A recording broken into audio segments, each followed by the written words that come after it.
Maraming salamat sa mga kahugot na nag-effort upang, ma-report yung kaibigan natin na nangunguha ng ating mga videos. Wala na yata siyang, mga kwento natin ngayon sa kanyang channel. Maraming salamat mga kahugot sa malasakit. Narito na ang part 2 ng kwento ng kahugot nating si Vilma, hatid ng Kahugot TV, The Kahugot YouTube channel.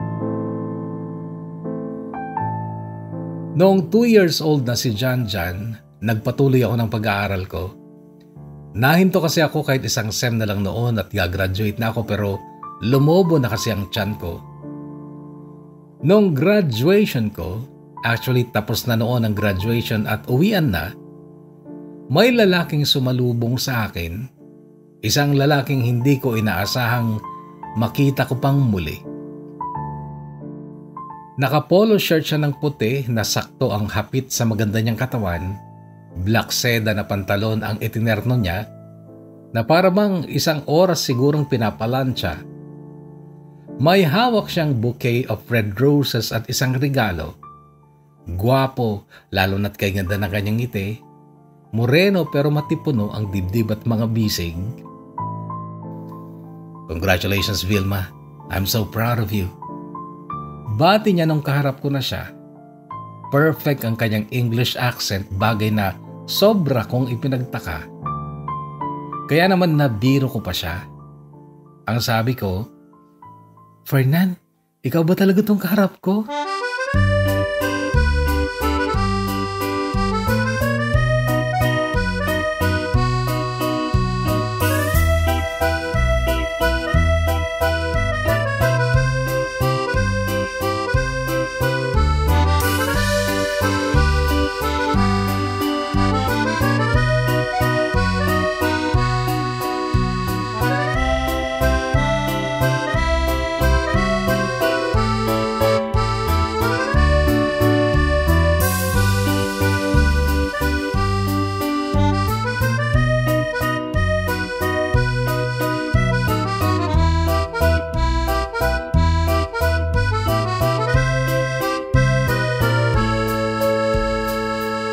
Tama, kahugot. Si Fernan nga. Pero dati na pala siyang nasa gym kung saan ginanap ang aming graduation ceremony dahil nagtapos din ang nakababata niyang kapatid na si Felisa na kabatch ko pala noong 1999. Nagkatulong lang daw si Felisa sa uncle ng papa nila, yung may-ari ng tumana noon na sinaka ni na Fernan para makatapos ng bachelor and secondary education.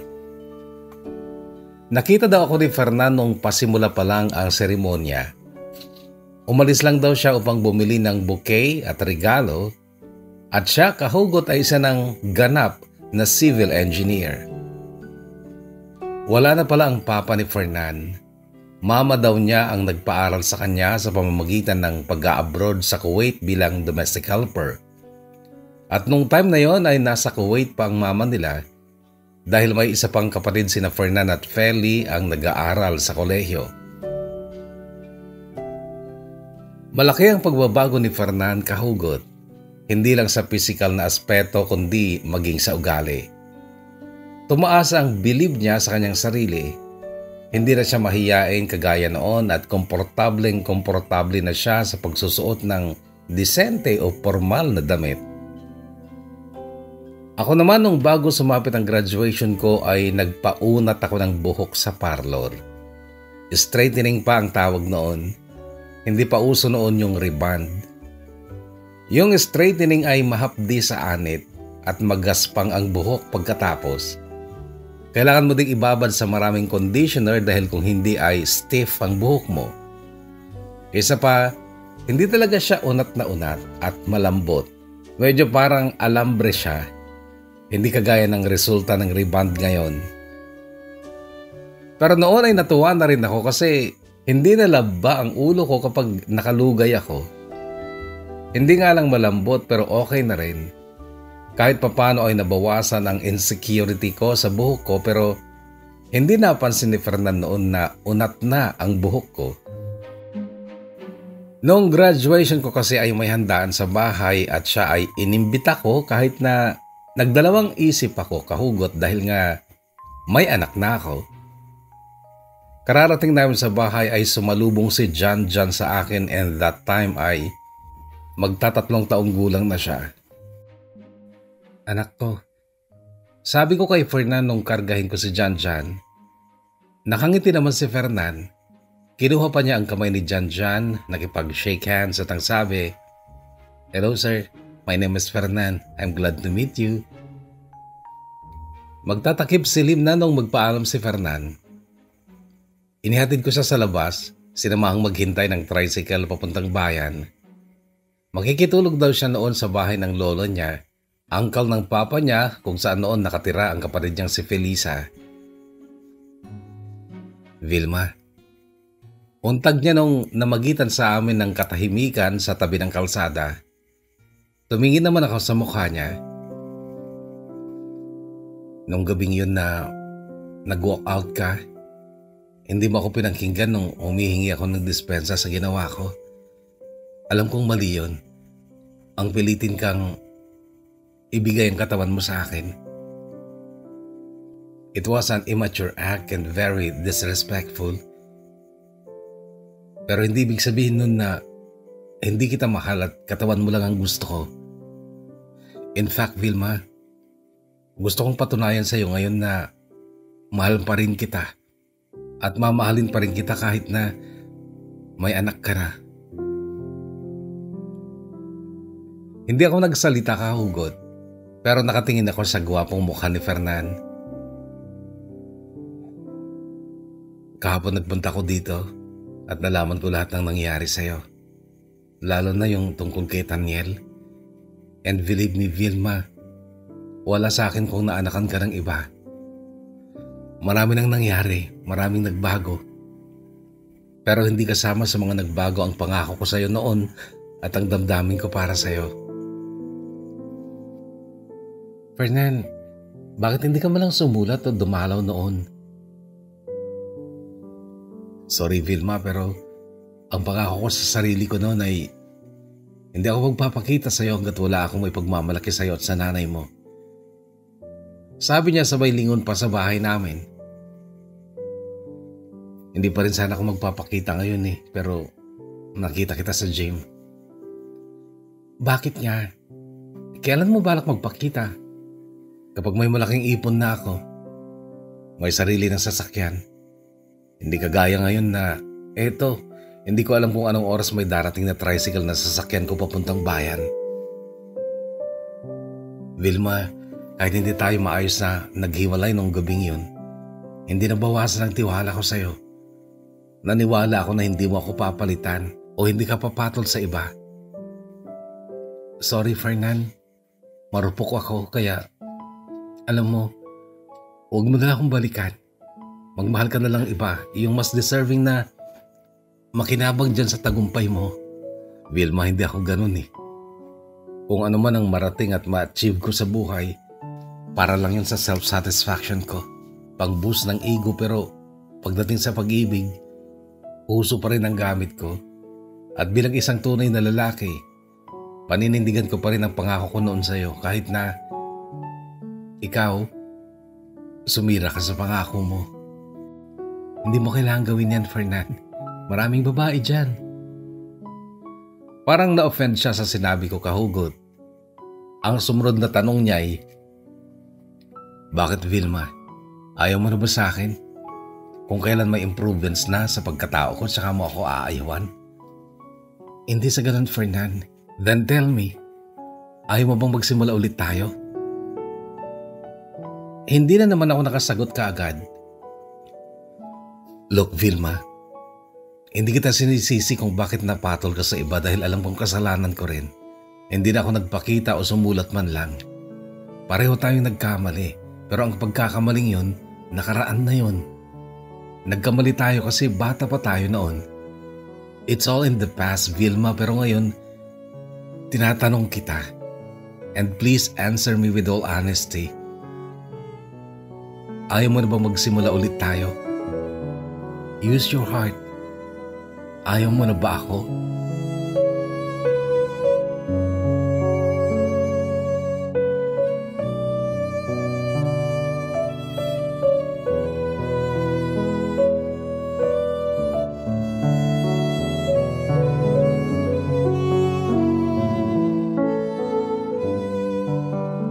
Ang totoo kahugot, hindi ako sigurado sa isinagot ko kay Fernan noon kahit na pareho na kaming 24 years old. Okay na siya, mas naging okay pa. At isa pa, isang taon na ring lumipas ang pangako ni Taniel na babalik siya noong 1998 para pakasalan ako. Hindi siya bumalik at wala man lang ding sulat o telegrama na nagsasabing wait for me a bit more. Walang ganon. Ang naisagot ko kay Fernan noon ay, sige Fernan, subukan ulit natin kung talagang kaya natin kalimutan ang nakaraan. Magsimula ulit tayo. Sa halip na yakap sana siguro ay nakipag-shake hands sa akin si Fernan, which is tingin ko mas tama kasi nga nasa labas kami sa tabi ng kalsada. And yes kahugot, we sealed up that agreement na magsisimula ulit kami pero hindi ako umasa kahugot na magiging solid ang aming relasyon dahil parang bargain na lang ang tingin ko noon sa sarili ko or segunda mano while siya isang lisensyadong inhinyero. Ang ginawa ko pa nga ay sinadya kong subukin kung gaano siya katotoo sa hangarin niya sa aming relasyon. Sabi ko noon sa sarili ko, mabuti na kung makapunta siya ng Ilocos ng kahit 2 beses lang sa loob ng 1 buwan. Ang ginawa niya kahugot, linggo-linggo. Hinihiram niya noon ang service nilang kotse na pagmamayari ng boss nila. Aalis siya ng Dagupan City ng umaga, makakarating siya ng Candon bago magtanghalian. Susunduin niya kami ni John at ipapasyal. Sa labas na rin kami kakain ng tanghalian. Alas 5 ng hapon, uuwi na siya ng Pangasinan. Linggo-linggo yun kahugot.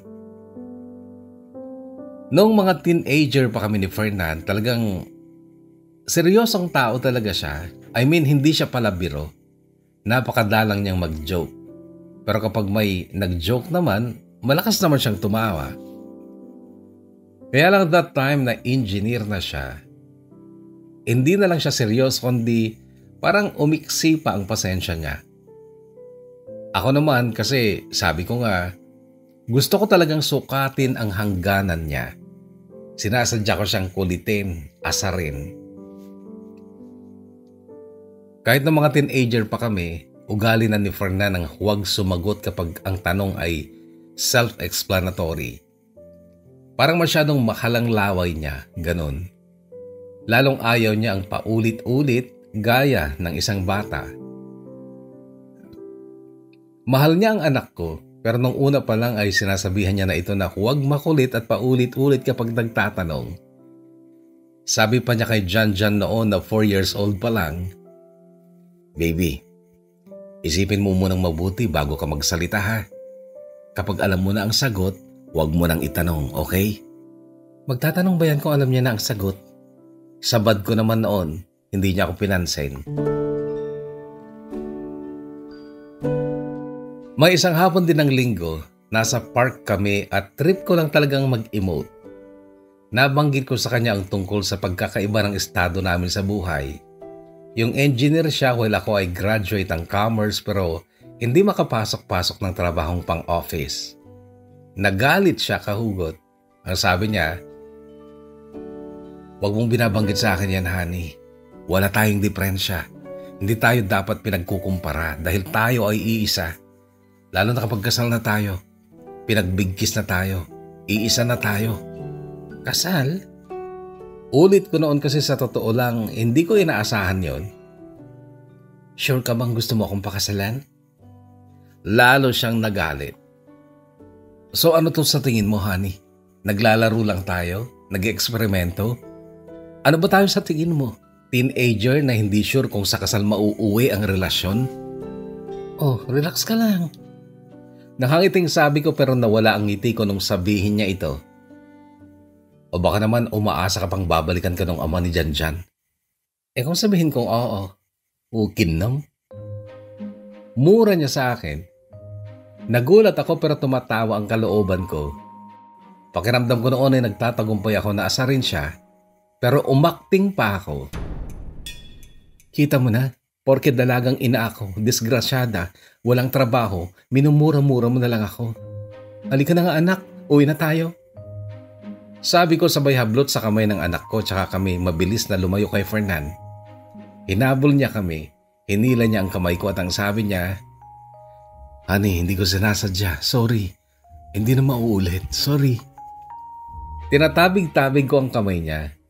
Gusto ko pang umiyak noon kahugot eh. Iyak-iyakan lang para lalo siyang ma-stress pero talagang pangalan lang ni Ate V ang meron ako, hindi yung talent niya.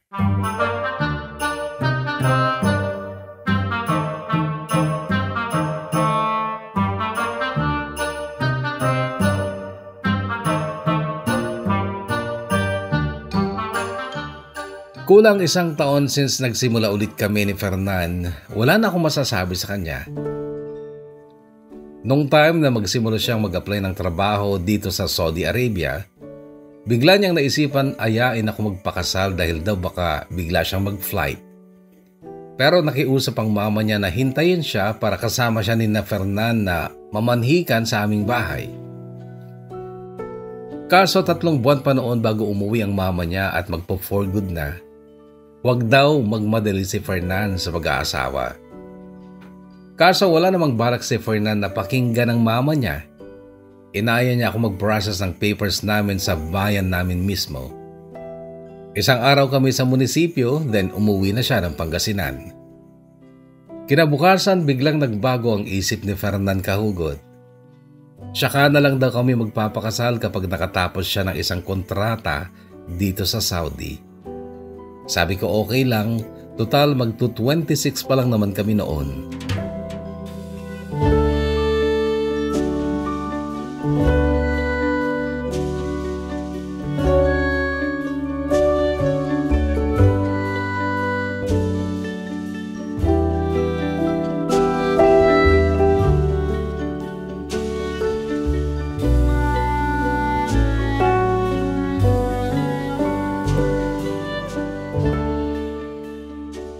Nasa Maynila si Fernan noon para sa kanyang interview nung dumating si Felisa sa bangko, Rural Bank kung saan naman ako nakapagtrabaho pero ako ang pinakabagong empleyado noon.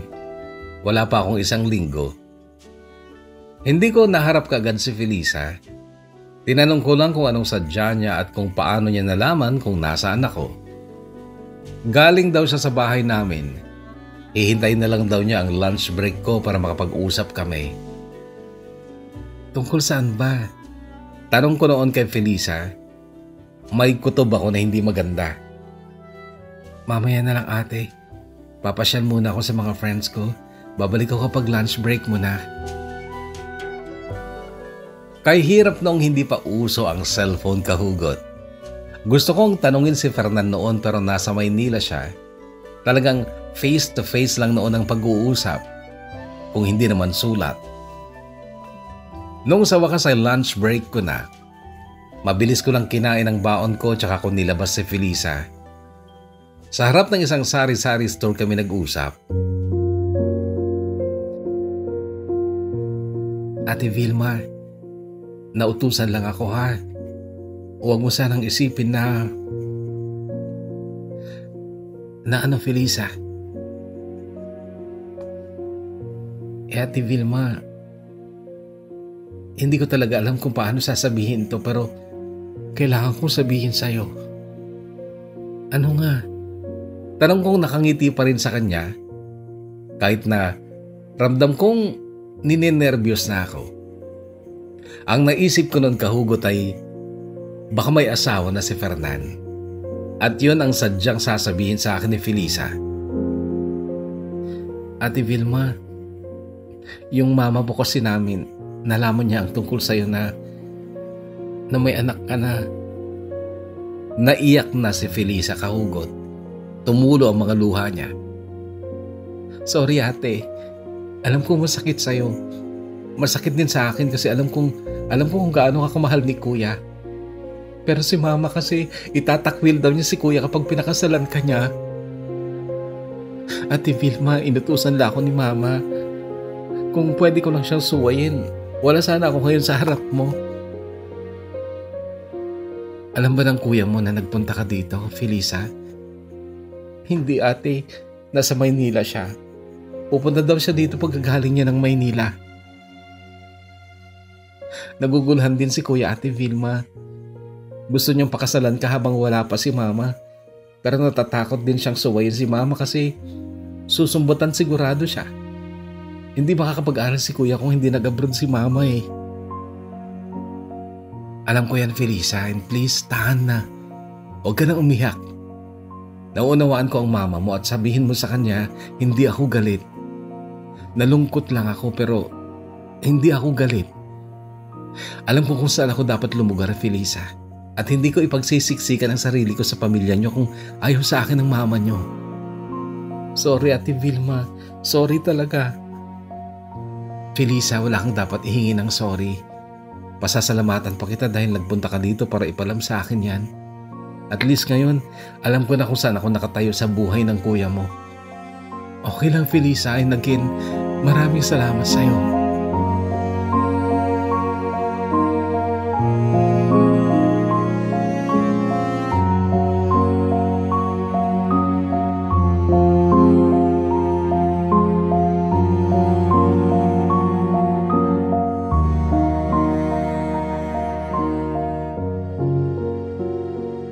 Last year, kahugot, sa kasalukuyang panahon, 2024, nakasaksi ako ng kasal dito sa Saudi Arabia. Fusion ng Indian at Arabic wedding yun. Yung babae kasi ay Indian Muslim. Ang ganda ng kasal na yon, napaka-majestic.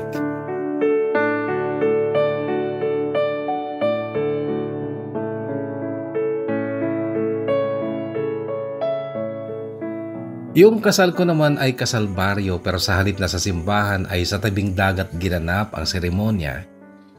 So I can call it beach wedding. Nangyari ito, 2 dekada na ang nakararaan.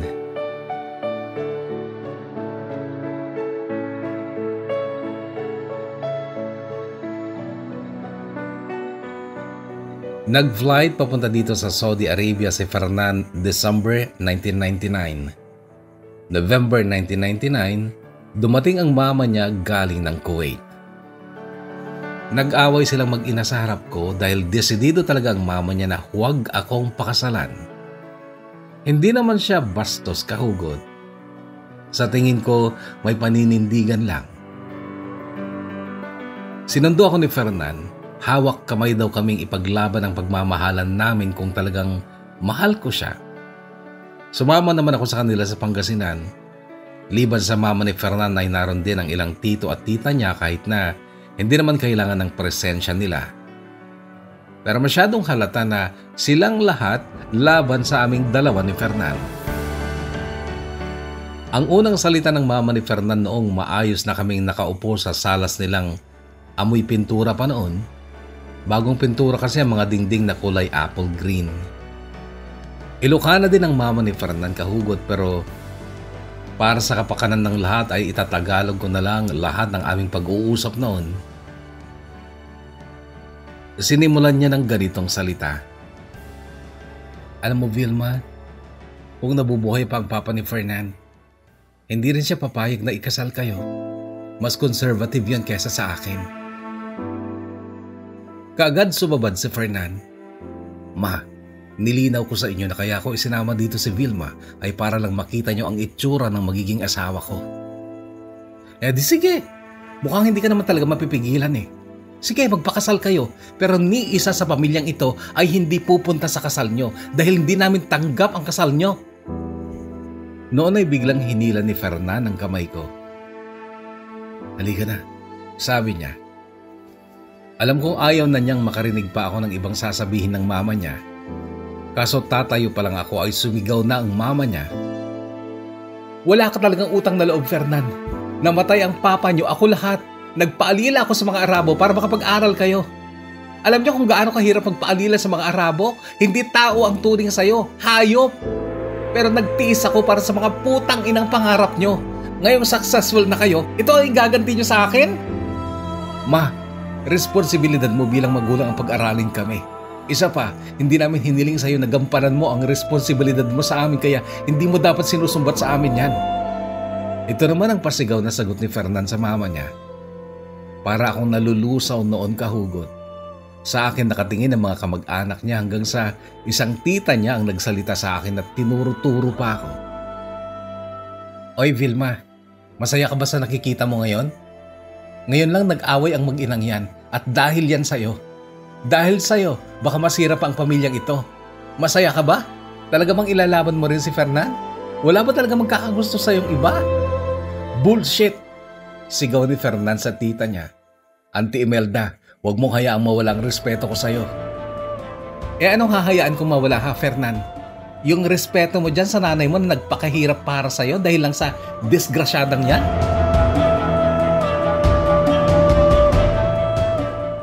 Noon, kahugot, ay hindi ko na talaga kinaya. Tumalikod na ako at patakbong lumabas ng kanilang bahay. Sinundan naman ako ni Fernan at inihatid nung oras ding yun sa Ilocos.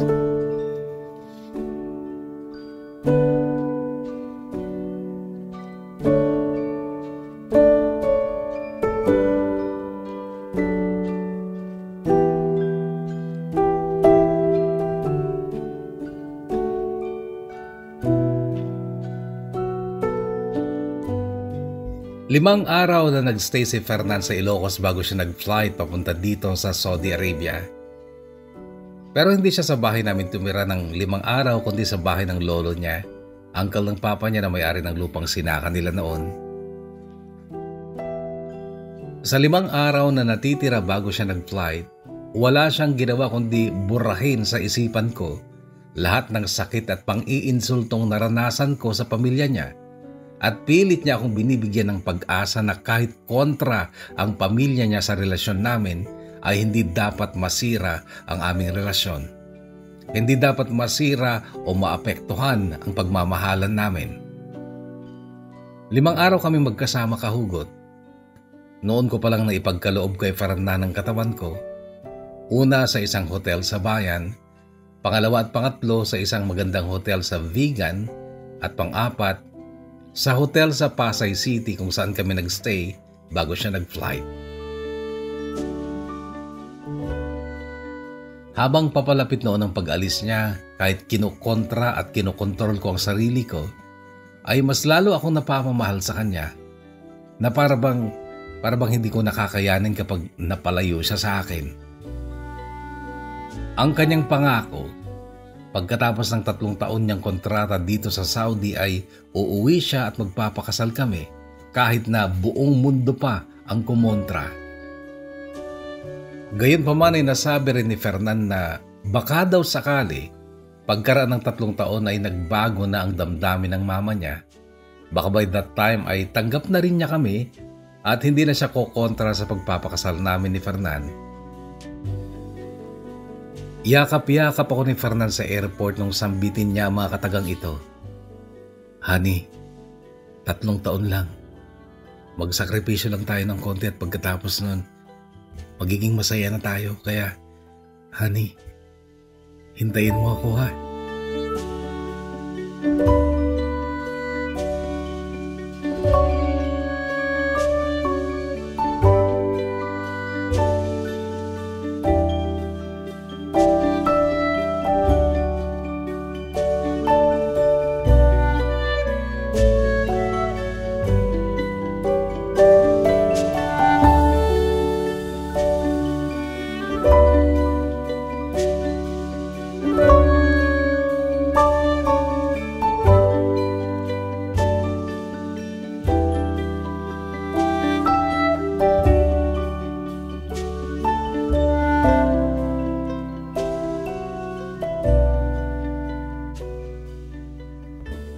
Four months later, kahugot, nasa tabing dagat ako, mag-isa.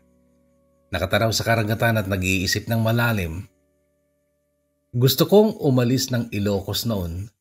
Gusto kong lumayo dahil nalaman kong buntis ako.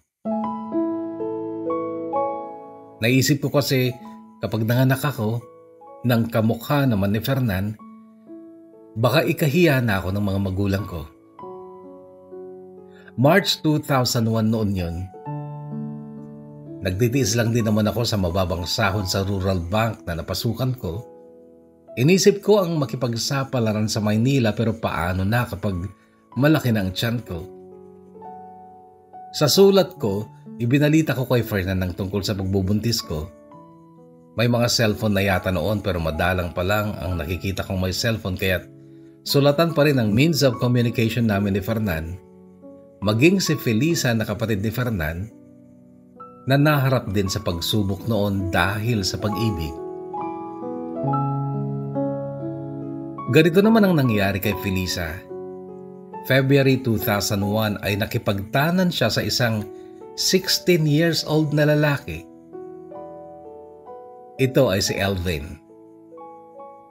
Nagkakilala sina Felisa at Elvin sa Candon nung nakatira pa lang si Felisa sa lolo niya na uncle ng papa niya na siyang nagpaaral sa kanya.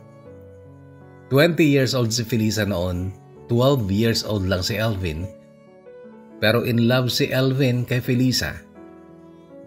That time ay boy naman si Elvin sa mayamang kapitbahay ng lolo ni Felisa. Utusan daw ito at tagapag-alaga ng mga magagandang aso. Pagka-graduate ni Felisa, umuwi na ito ng Pangasinan. Sinundan siya ni Elvin makaraan ng ilang buwan. Kung ano-anong trabaho na naman daw ang pinasukan ni Elvin sa Mangaldan dahil siyempre minor de edad siya at sino bang tatanggap sa kanya sa matinong trabaho. Pero sumugal daw talaga siya para lang makita pa rin lagi si Felisa. Elementary lang ang tinapos ni Elvin pero marunong siyang bumasa at sumulat. At sa sulatan nga lang din daw sila nag-communicate ni Felisa noong umuwi na si Felisa sa bahay ng mama nila pero as friends lang daw sila noon. Noong nasa Mangaldan na si Elvin at nagtatrabaho sa tindahan ng itlog sa palengke, noon niya napuspusang niligawan si Felisa. Gwapo si Elvin kahugot at kahit bata ay matatag ang katawan. Kahit malaki ang agwat ng edad nila ay na-fall naman si Felisa na noon ay cashier sa isang restaurant sa Mangaldan. To cut this story short, nagkaibigan sila. Nagkaibigan sina Felisa at Elvin. Against all odds. At naglakas loob din si Felisa na iharap si Elvin sa mama niya pero sinapit din niya ang diskriminasyon at panglalait na naranasan namin noon ni Fernand.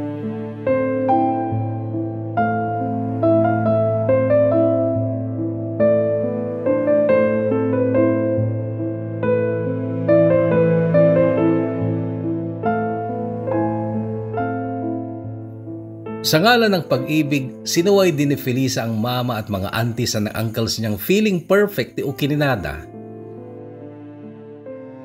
Nakipagtaran si Felisa kay Elvin.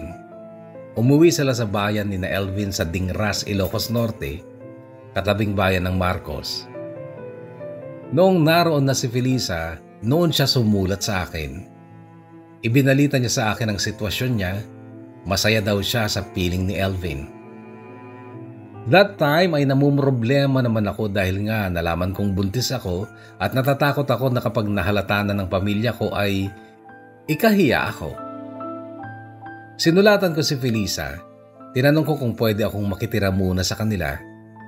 Agad siyang sumulat din at sinabing pwedeng-pwede kung mapagtitiisan ko daw ang uri ng pamumuhay nila. Nakatira lang daw sila sa tabi ng bukid.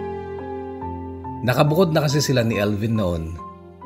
Nakatira sila sa isang maliit na bahay na mas malaki lang ng konti sa bahay kubo na nasa tabi ng bukid at Dingras Marcos Road. Nagpunta nga ako kahugot. Nagpaalam naman ako sa mga magulang ko pero itinaon kong wala sila nung umalis ako para hindi nila makita na maleta ang dala ko.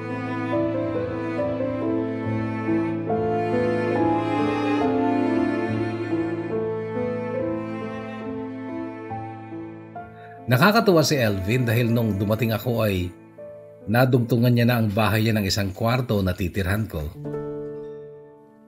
Noon ko lubos na nakilala si Elvin at hindi ko masisisi si Felisa kung bakit malabis siyang nahumaling kay Elvin. Napakabait, ang taas lagi ng energy, laging nakangiti, palabiro at higit sa lahat, napakasipag. Mayroon siyang kolong-kolong noon na siyang ginagamit niya sa pagbili ng mga junks, bote, bakal, plastic bottle sa mga barangay.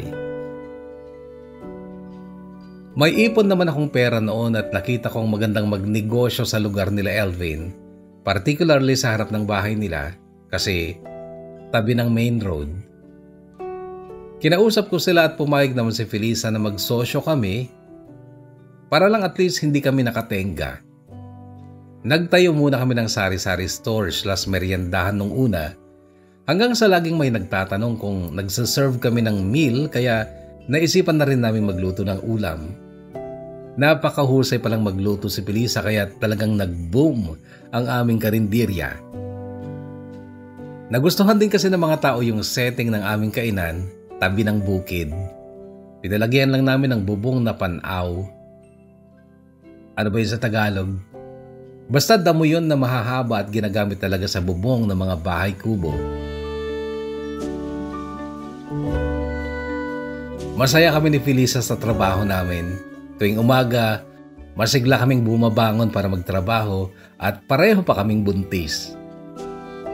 Unang linggo ko doon ay tsaka pa lang ako sumulat kay nanay at ipinagtapat ko ang sitwasyon ko pero hindi ako nakatanggap ng sulat mula sa kanya. Alam ko na yon, galit siya. Ganon ang nanay ko kahugot kapag galit, hindi talaga magsasalita. Alam kong natatanggap niya mga sulat ko maging yung mga pinapadala kong pera para sa anak kong si Jan na iniwan ko kasi sa kanila. Pero yung hindi pagsubalit ni nanay sa mga sulat ko ang nagdulot sa akin ng pagkabahala kaya nagpa siya akong umuwi saglit noon kahit na malaki ng tiyan ko.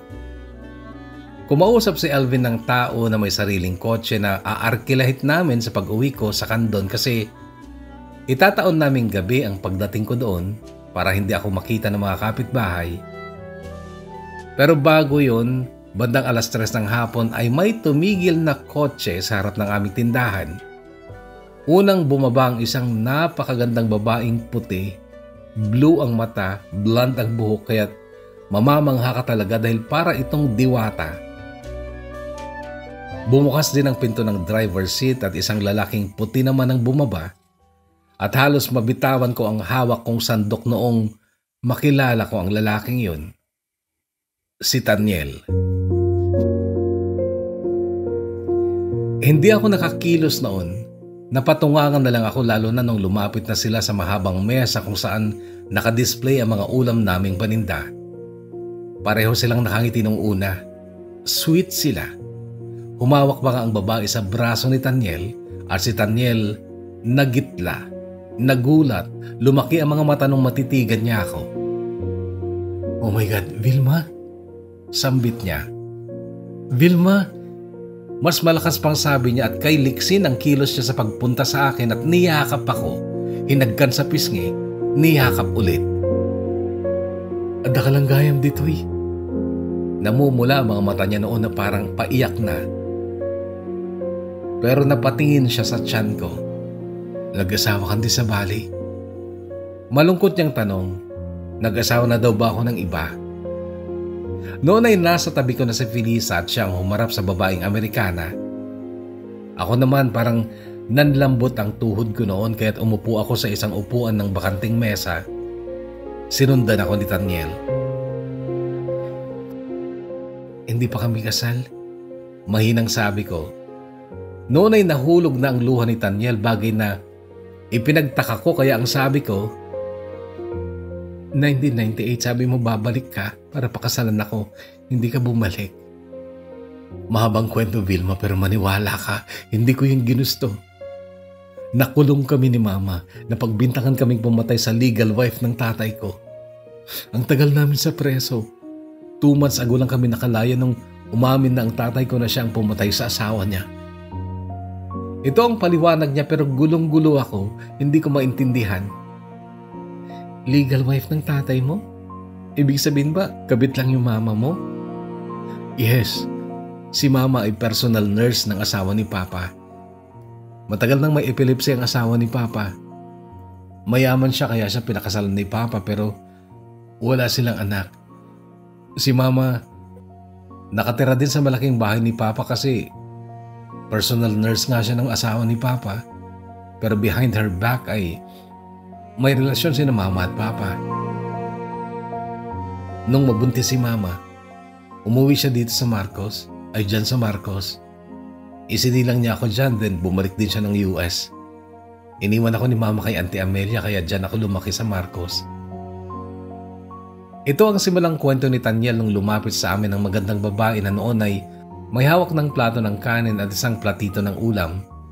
Self-service kasi kami noon. "Hey Cass, I'm really starving." Nakangiting sabi niya kay Taniel. Si Cassie, pinsan ko, anak ni Tita Cristina. Pakilala ni Taniel. "Hello Manang." Nakangiting bati naman ni Cassandra sa akin. "Pinsan mo pala?" Nasambit ko. "Oo, at best friend din at the same time. First time niya dito sa Pilipinas and Vilma, umuwi kami para pakasalan ka. Para tuparin ko yung pangako ko." Huli na Taniel. 3 months na lang manganganak na ako. Ang bibiyang ko. Sagot niyang muling namula ang mga mata dahil sa pigil na pag-iyak. Hinawakan niya ang kamay ko at ang sabi niya, "Nasaan yung asawa mo? Kakausapin ko siya. Kung kailangang bayaran ko siya, ibigay ka lang niya sa akin." "Nasa Saudi siya at hindi pa kami kasal." "Vilma, hindi ako papayag na mapunta ka sa iba.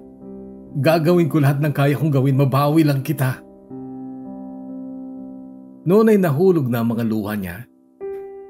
"At please, ako ang piliin mo. Lulod ako sa harap mo, Vilma." Umiiyak na sabi niya tsaka nagtangkang lumuhod nga sa lupa. Lupa lang kasi yung kainan namin noon. Pero mabilis ko siyang hinawakan at hinila dahil nagtitingin na sa amin ang ilang customers, maging ang nagtatakang si Cassandra. Naging napakahirap ng sitwasyon ko noon kahugot, pero kinailangan kong pumili. Sa tulong na rin siyempre ni na Felisa at Elvin. Sabi ni Elvin sa salitang Ilocano pero itatagalog ko na lang, "Manang, puso mo ang sundin mo kasi habang nagmamahal ka, kahit ano, kahit sino kaya mong salungatin." Si Felisa naman ay umiyak nung sabihin niyang, "Ate, piliin mo na lang si Taniel." Nagtaka ako kung bakit si Taniel ang gusto niyang piliin ko at lalo akong nagtaka kung bakit siya umiyak. Hinawakan din niya ang kamay ni Elvin noong sabihin niyang, "May sakit na si Mama. Nakokonsensya ako na tinalikuran namin siya ni Kuya. Ate Vilma, kung pipiliin mo si Taniel, makakabalik na si Kuya kay Mama. At Elvin, iniisip ko talaga na iwanan ka. Total, hindi pa naman tayo kasal. Sorry, nakokonsensya na talaga ako na pinabayan namin ng nanay namin. Manganganak na rin ako at parang naiintindihan ko na kung gaano kasakit para sa isang inang hindi siya piliin ng anak niya. Elvin, babalik ako sa mama ko. Patawarin mo ako. Hindi ko na talaga kaya ang pag-uusig ng konsensya ko."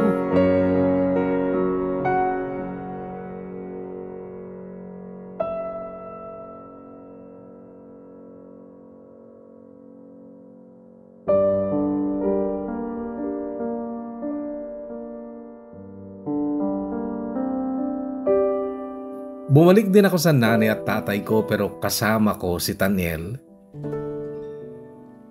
Nasa tabi ko siya nung isilang ko si Rafael, ang anak namin ni Fernan na buong puso naman niyang tinanggap na parang tunay niyang anak.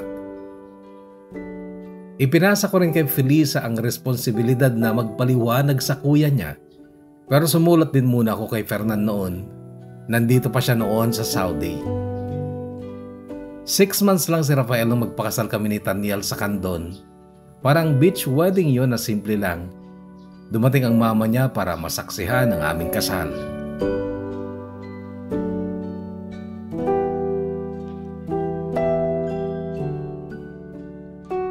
Saglit na umuwi si Taniel ng Amerika, pero pagbalik niya ay ibinalita niyang natanggap siya bilang English teacher dito sa KAU or King Abdulaziz University dito sa Jeddah.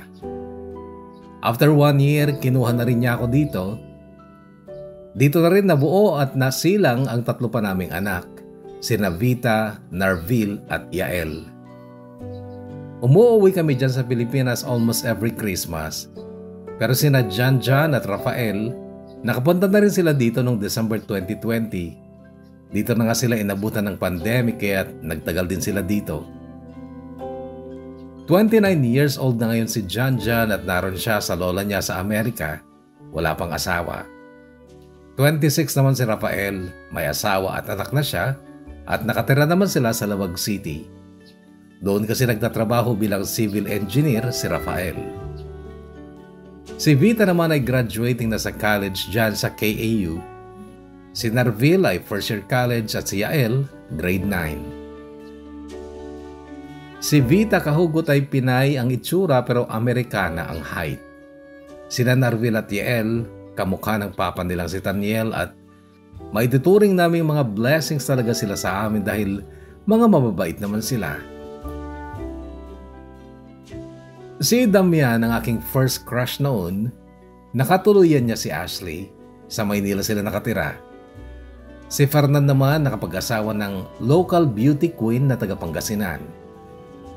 Sina Elvin at Felisa ay 5 na rin ang anak at tinutulungan namin ang mga ito sa kanilang pag-aaral. Hindi rin nagawang iwanan ni Felisa si Elvin. Bago mamatay ang mama nila ay natanggap naman nito si Elvin.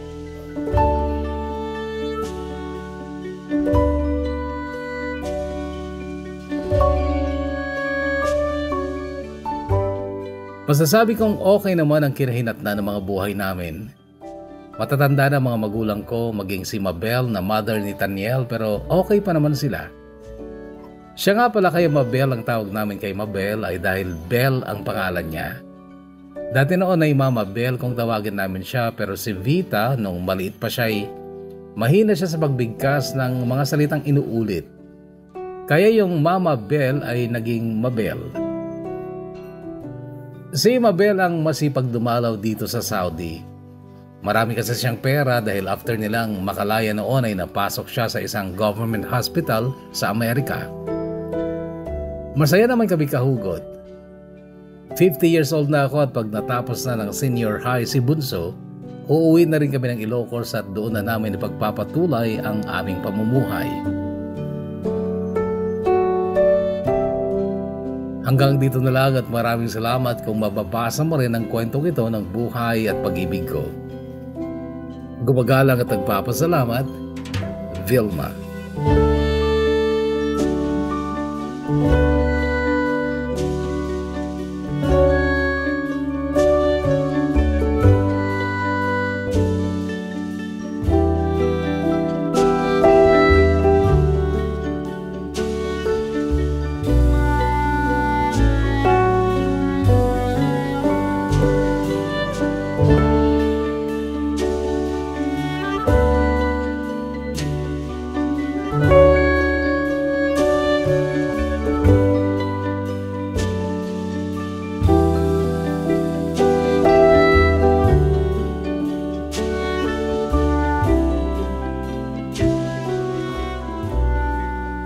Malamang ay may mga kahugot pa rin hindi sang-ayon sa nangyaring pagpili ni kahugot na Vilma, pero wag na nating isipin yan sapagkat matagal na panahon na at hindi naman yata siya nagsisi sa ginawa niyang pagpili. Ang sa akin ay sang-ayon na rin ako sapagkat kinonsider nga yung sitwasyon ng ina ni na Felisa at saka ni Fernan. Well, nakakapanghinayang pero huwag na nating intindihin sapagkat matagal lang nangyari at pasalamatan na lang natin ang kahugot natin si Vilma sa pagbabahagi niya ng kanyang napakagandang kwento dito sa Kahugot TV. Ngayon, kahugot na Vilma, maraming salamat and God bless you and your family. Shout out na tayo. Chati Marayag of Hong Kong. Maraming salamat, Chati Marayag. A. Agaraza of Stockton, California. Geraldine Piedad, shout out to you. Shout out sa mga tagapalayag Amulong from Princess Angel of Dubai. Shout out also kay Margie Tumbali of Hong Kong, Loida Sullivan of Bugay, kay Best Freels of Conner Rapaya, shout out to you. Melissa Dumpul, family and friends of Cayapa, Nueva Vizcaya. Maraming salamat sa pakikinig sa ating mga kwento. Julie Medrano of Isabela, shout out to you. Ganun din kay Janet of Singapore. And shout out din kay Osalagada family of Surigao del Sur from Lin Lagada. Maraming salamat. LL Pavo of Saudi Arabia. LL ba to o LJ yata to? LJ Pavo of Saudi Arabia. Shout out to you. And shout out sa mga anak ko, Siren at Angelica from Arline Aldos of Malaysia. And pa-shoutout po sa family ko dyan sa Kadaanan, Solana, Cagayan, Baltazar family. Miss na miss ko na kayo. At sa anak ko na si Daisy Lynn Baltazar dyan sa Peña Blanca from Daisy of Kuwait. And pa-shoutout sa family ko dyan sa Bugay, Malana family from Everlyn, Malana. Maraming salamat. Eto pa. Shoutout po kami dito sa South Korea. I was listening po ako sa mga upload from Jego Mix TV. MJ Estebar Agpoon of Qatar, shout out to you. Elmer June, Tamang of Rick Welding Shop, Tumawini, Isabela. Shout out sa mga taga-Bagabag, Nueva Vizcaya from Melia, Salvador. Binilda Esplago of Giwan, Eastern Samar, shout out to you. Raquel Desalia Burgos, Ilocos Sur. Carla Drupan of Saudi Arabia. Shoutout sa asawa ko na si Ronel Miguel and my family in Bicol, Peña Blanca from Irene Miguel of Saudi Arabia. Ito ay galing sa YouTube kasi nung first part o part 1 ng kwento ni Vilma ay sa Facebook tayo kumuha ng shoutout. This time ay kumuha naman tayo sa YouTube. So, hanggang sa muli mga kahugot, again, Vilma and family, maraming salamat for sharing your beautiful story. At sa inyong mga kahugot na muli naglaan ng inyong panahon, maraming salamat. Stay healthy, stay safe, and God bless us all.